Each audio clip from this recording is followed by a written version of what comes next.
Itukuzwe damu ya Kristo. Mpendwa mtazamaji na msikilizaji wa Mwangaza Digital na Radio Mwangaza, karibu kwenye tafakari fupi ya Mtakatifu Gaspari, ikiwa leo ni tarehe 29 ya mwezi wa 5. Tafakari yetu nayo inasema: tuna nyota ya kupendeza inayotuongoza ambayo ni Maria mtakatifu. Hivyo tuogope nini? Kwa hiyo tuwe na ujasiri, kukata tamaa kuwe mbali nasi. Daima kama Mungu yuko upande wetu, tuogope nini? Tuna nyota ya kupendeza inayotuongoza ambayo ni Maria mtakatifu. Hivyo tuogope nini? Kwa hiyo tuwe na ujasiri, kukata tamaa kuwe mbali nasi. Daima kama Mungu yuko upande wetu, tuogope nini? Katika safari ya maisha haya tumepewa nyota ya kupendeza inayotuongoza. Maria mtakatifu, mama wa Mungu na mama yetu, kama vile nyota ilivyoongoza mamajusi hadi kwa Yesu. Ukirejea Injili ya Mathayo sura ya 2 aya ya 9 mpaka ya 10, vivyo hivyo Maria anatuongoza daima kwa mwanaye Yesu Kristo. Kwa kuwa tuna nyota hii angavu mbele yetu, tuogope nini? Maria aliyejaa neema ni ishara ya kwamba hatuko peke yetu katika mapambano ya maisha haya. Yeye ni mfano wa matumaini katika dhoruba, mwangaza katika giza la dunia.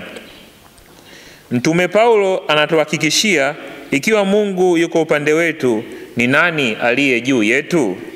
Ukirejea waraka wa Mtume Paulo kwa Warumi sura ya 8 aya ya 31.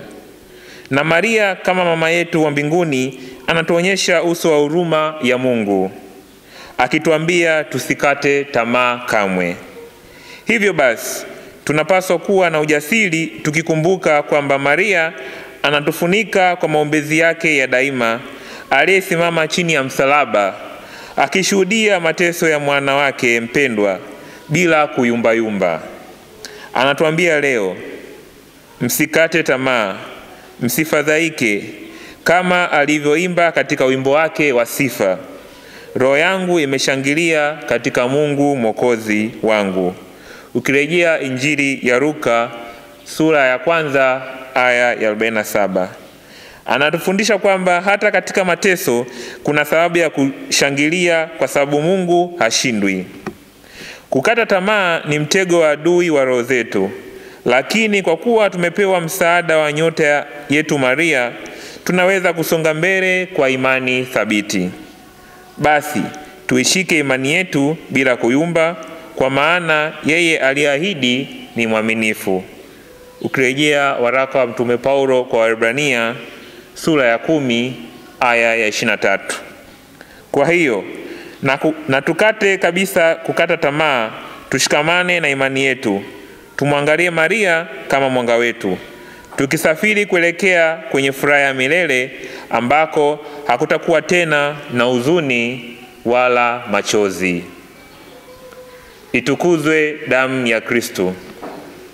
Aliyekuletea tafakari hii ni mimi Frateri Benedict Kenan Nyotoka wa shirika la damu takatifu ya Yesu.